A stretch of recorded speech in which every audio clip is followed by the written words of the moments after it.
Halo semuanya, perkenalkan kami dari kelompok 4 dengan beranggotakan Andrea Sitompul, Nadia Oktaviani, Nurul Aini, Nur Laila, dan Windasari Putri Huta Barat. Pada kesempatan kali ini, kami akan membahas materi dengan judul Tanggung Jawab Sosial dan Etika Manajemen.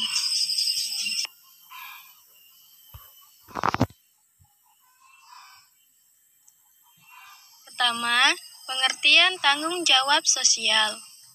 Menurut Howard R. Bowen pada tahun 1953, tanggung jawab sosial atau Corporate Social Responsibility (CSR) adalah suatu kewajiban atau tanggung jawab sosial dari perusahaan berdasarkan kepada keselarasan dengan tujuan objektif dan nilai-nilai value dari suatu masyarakat.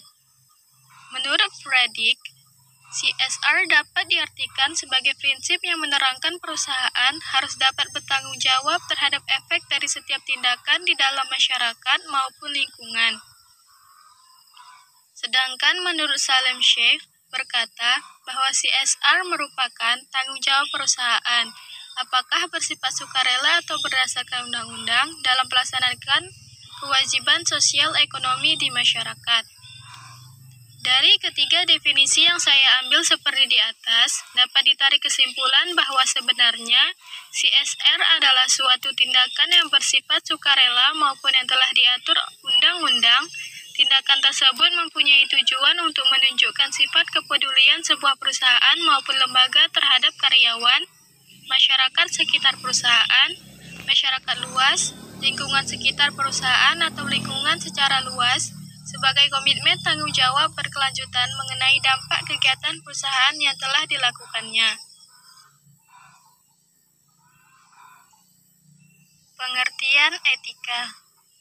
Menurut Burton, etika adalah nilai-nilai dan norma-norma moral yang menjadi pegangan bagi seseorang atau sesuatu kelompok dalam mengatur perilaku. Menurut Purwadarminto, etika merupakan studi tentang prinsip-prinsip moralitas. Sedangkan menurut Profesor Dr. Franz Magnus Suseno, etika adalah ilmu yang mencari orientasi atau ilmu yang memberikan arah dan pijakan dalam tindakan manusia. Jadi, etika adalah satu set kepercayaan, standar, atau pemikiran yang mengisi suatu individu, kelompok, atau masyarakat. Etika juga diartikan sebagai sistem dari prinsip-prinsip moral atau aturan untuk bertindak. Etika dalam organisasi atau etika manajemen perhatiannya meliputi 3 hal, yaitu yang pertama, hubungan organisasi atau perusahaan dengan karyawan. Yang kedua, hubungan karyawan dengan organisasi. Dan yang ketiga, hubungan organisasi dengan pihak luar. Manfaat tanggung jawab sosial dalam Manfaat tanggung jawab sosial dalam manajemen. Yang pertama, manfaat bagi perusahaan, yaitu 1. Citra positif perusahaan di mata masyarakat dan pemerintah. 2. Kegiatan perusahaan dalam jangka panjang akan dianggap sebagai kontribusi positif di masyarakat. 3. Selain membantu perekonomian masyarakat, perusahaan juga akan dianggap bersama masyarakat. 4. Membantu dalam mewujudkan keadaan lebih baik di masa yang akan datang. Akibatnya, perusahaan justru akan memperoleh tanggapan yang positif setiap kali menawarkan sesuatu kepada masyarakat. Dan yang terakhir, perusahaan tidak saja dianggap sekedar menawarkan produk untuk dibeli masyarakat, tetapi juga dianggap menawarkan sesuatu yang membawa perbaikan masyarakat. Manfaat bagi masyarakat. Selain kepentingan masyarakat terakomodasi, hubungan masyarakat dengan perusahaan akan lebih erat dalam situasi win-win solution. Artinya, terdapat kerjasama yang saling menguntungkan kedua pihak. Hubungan bisnis tidak lagi dipahami sebagai hubungan antara pihak yang mengeksploitasi dan pihak yang tereksploitasi. Tetapi, hubungan kemitraan dalam membangun masyarakat lingkungan lebih baik. Tidak hanya di sektor perekonomian, tetapi juga dalam sektor sosial, pembangunan, dan lain-lain. Manfaat bagi pemerintah. Memiliki partner dalam menjalankan misi sosial dari pemerintah dalam hal tanggung jawab sosial. Pemerintah pada akhirnya tidak hanya berfungsi sebagai wasit yang menetapkan aturan main dalam hubungan masyarakat dengan dunia bisnis dan memberikan sanksi bagi pihak yang melanggarnya. Pemerintah sebagai pihak yang mendapatkan legitimasi untuk mengubah tatanan masyarakat agar ke arah yang lebih baik akan mendapatkan partner dalam mewujudkan tatanan masyarakat tersebut. Sebagian tugas pemerintah dapat dilaksanakan oleh anggota masyarakat, dalam hal ini perusahaan atau organisasi bisnis. Konsep dasar tanggung jawab sosial manajemen. Tanggung jawab sosial perusahaan atau corporate social responsibility adalah suatu konsep organisasi perusahaan memiliki berbagai bentuk tanggung jawab terhadap seluruh pemangku kepentingannya, yang diantaranya adalah konsumen, karyawan, pemegang saham, komunitas dan lingkungan dalam segala aspek operasional perusahaan yang mencakup aspek ekonomi, sosial, dan lingkungan. Strategi pengelolaan tanggung jawab sosial perusahaan. Yang pertama, strategi reaktif. Kegiatan bisnis yang melakukan strategi reaktif dalam tanggung jawab sosial cenderung menolak atau menghindari diri dari tanggung jawab sosial. Contohnya, perusahaan tembakau di masa lalu cenderung untuk menghindarkan diri dari isu yang menghubungkan konsumsi rokok dengan peluang penyakit kanker. Akan tetapi, karena adanya peraturan pemerintah untuk mencantumkan bahaya rokok setiap iklan, maka hal tersebut dilakukan oleh perusahaan rokok. 2. Strategi defensif. Strategi defensif dalam tanggung jawab sosial yang dilakukan oleh perusahaan terkait dengan penggunaan pendekatan legal atau jalur hukum untuk menghindarkan diri atau menolak tanggung jawab sosial. Perusahaan yang menghindarkan diri dari tanggung jawab sosial limbah saja berargumen melalui pengacara yang disewanya untuk mempertahankan diri dari tuntutan hukum dengan berargumen bahwa tidak hanya perusahaannya saja yang membuang limbah ke sungai ketika lokasi perusahaan tersebut beroperasi. Terdapat juga perusahaan lain yang beroperasi.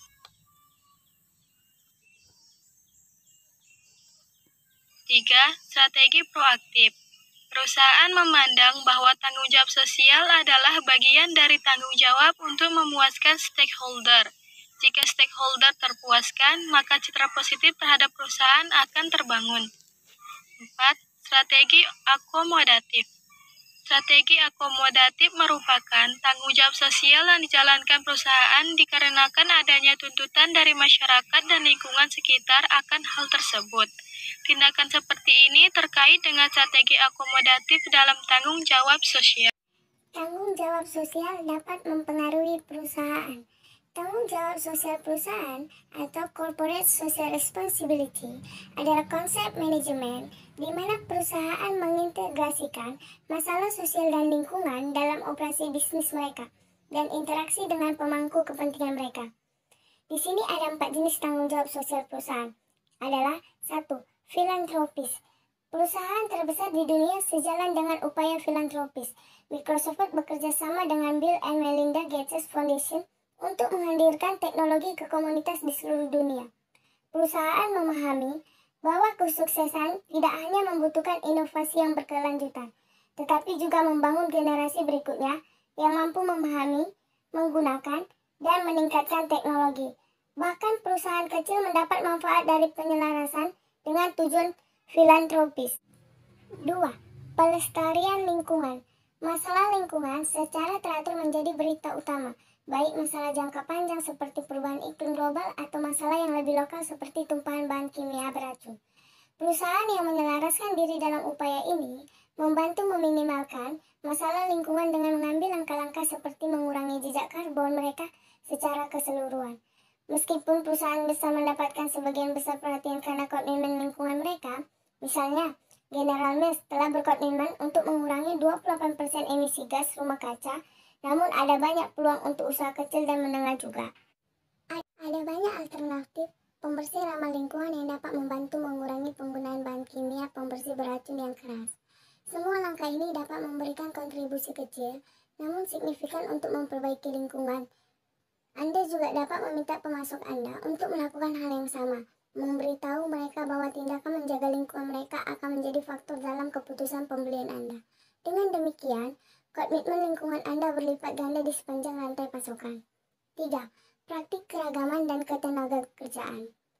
Para pemimpin bisnis menyadari bahwa keragaman di tempat kerja bermanfaat ketika semua orang bergaul dan bekerja sebagai tim. Namun, kebijakan ketenagakerjaan harus berlaku untuk semua karyawan, bahkan mereka yang berada di level tertinggi perusahaan.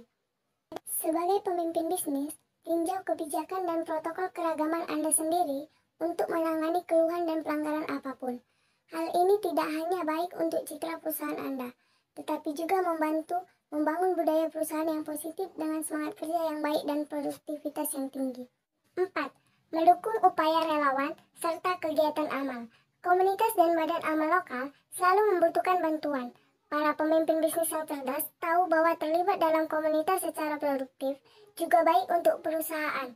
Berikan kesempatan kepada karyawan untuk membantu sekolah setempat, menanam pohon, atau bekerja dengan pemerintah kota dalam menangani tunawisma di daerah tersebut.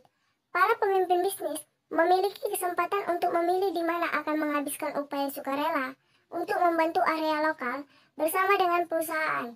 Yang penting bagi bisnis adalah memilih penyebab dan menyumbangkan waktu. Konsep dasar etika manajemen.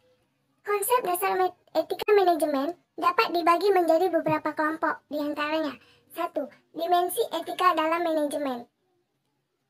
Etika pada dasarnya, sebagaimana menurut Kettner tahun 1992, adalah studi mengenai tanggung jawab moral yang terkait dengan apa yang dianggap benar dan apa yang dianggap salah. Menurut Griffin tahun 2000, secara ringkas menyatakan bahwa etika adalah belief of what is good and what is bad. Keyakinan akan sesuatu yang dianggap baik dan buruk. Akan tetapi, lebih jauh lagi menurut Kettner mengingatkan bahwa etika dalam manajemen tidak saja berbicara apa yang baik dan buruk, dan apa yang benar dan apa yang salah. Sehingga yang diperlukan dalam manajemen adalah orang yang baik dan bukan orang buruk. Etika manajemen lebih jauh lagi berbicara mengenai nilai-nilai yang dianut oleh organisasi sehubungan dengan kegiatan bisnis yang dijalankannya. 2. Nilai personal sebagai standar etika. Nilai personal sebagai standar etika nilai atau values sendiri pada dasarnya merupakan pandangan ideal yang mempengaruhi cara pandang, cara berpikir, dan perilaku dari seseorang. 3. Nilai terminal dan nilai instrumen.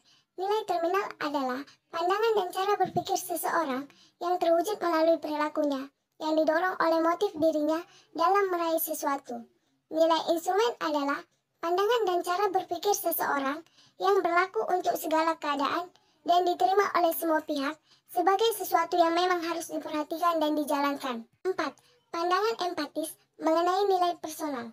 Berdasarkan hasil survei yang dilakukan terhadap 220 manajer, sebagaimana dikutip oleh Kettner tahun 1992, terdapat berbagai pandangan mengenai nilai personal yang senantiasa dimiliki oleh seseorang dalam melakukan kegiatannya. Secara umum nilai tersebut meliputi A. Kejujuran, B. Tanggung jawab, C. Kapabilitas, D. Ambisi, E. Independensi. 5. Konflik nilai. Ada 3 jenis konflik nilai yang terdapat dalam perusahaan, diantaranya A. Konflik interpersonal, B. Konflik individu organisasi, C. Konflik antar budaya. Mendorong pelaksanaan etika dalam manajemen. Ada beberapa hal yang mungkin dapat dilakukan oleh perusahaan sehubung dengan mendorong untuk melaksanakan etika dalam manajemen. Beberapa hal yang mungkin dapat dilakukan diantaranya adalah A. Pelatihan etika. Sebuah organisasi dalam menjalankan kegiatan pada kenyataan memerlukan waktu dalam mewujudkannya. B. Advokasi etika. Upaya perusahaan untuk menjalankan etika dalam kegiatannya dengan cara menempatkan orang atau tim khusus dalam tim manajemen perusahaan yang bertugas untuk mengontrol dan mengawasi segala kegiatan perusahaan agar tetap memenuhi standar etika. C. Standar aturan mengenai etika perusahaan. Implementasi dari hal ini akan efektif jika memenuhi 2 syarat, yaitu 1. Perusahaan perlu menyatakan secara spesifik kepada publik mengenai kode of ethic yang mereka jalankan. 2. Agar kode of ethics ini bisa berjalan secara efektif, perlu adanya dukungan dari tim manajemen puncak melalui sistem pengawasan tertentu seperti reward atau punishment system. Bagian mengelola tanggung jawab sosial dan etika manajemen. 1. Kode etik. Kode etik adalah pernyataan resmi dari nilai-nilai yang dianut oleh perusahaan yang berkaitan dengan persoalan etika dan sosial. 2. Struktur etis. Struktur etis mewakili beragam sistem, posisi, dan program yang dapat dilaksanakan oleh perusahaan untuk menerapkan perilaku beretika. Komite etika adalah kelompok eksekutif yang ditunjuk untuk mengawasi perusahaan. Kepala pegawai etika adalah eksekutif perusahaan yang mengawasi etika dan kepatuhan hukum. 3. Pelatihan etika. Pelatihan etika adalah program pelatihan untuk membantu para pegawai dalam menghadapi persoalan etika dan nilai-nilai. 4. Whistleblowing. Whistleblowing adalah penyikapan yang dilakukan seorang pegawai atas praktik ilegal, moral, atau tidak sah yang dilakukan organisasi. Kasus bisnis tentang etika dan tanggung jawab sosial. Sebagian besar manajer sekarang menyadari bahwa memperhatikan etika dan tanggung jawab sosial adalah sama pentingnya dengan memperhatikan pengeluaran, keuntungan, dan pertumbuhan bisnis. Secara alami, hubungan antara etika dan tanggung jawab sosial perusahaan dengan kinerja keuangannya berkaitan dengan gelar manajer dan gelar sarjananya. Kesimpulan yang dapat kita ambil, tanggung jawab sosial dapat dikatakan sebagai kontribusi terhadap tujuan pembangunan berkelanjutan dengan cara manajemen berdampak kepada seluruh pemangku kepentingannya, antara lain konsumen, karyawan, investor, pemasok, dan lain sebagainya. Tanggung jawab dari organisasi harus membawa ke arah perbaikan di lingkungan masyarakat organisasi tersebut. Sebagai konsekuensi logis keberadaannya dalam lingkungan tersebut, konsep dasar etika manajemen lebih berbicara mengenai nilai-nilai yang dianut oleh organisasi sehubungan dengan bisnis yang dijalanin organisasi tersebut. Etika manajemen dapat diukur melalui 4 cara, yaitu dari segi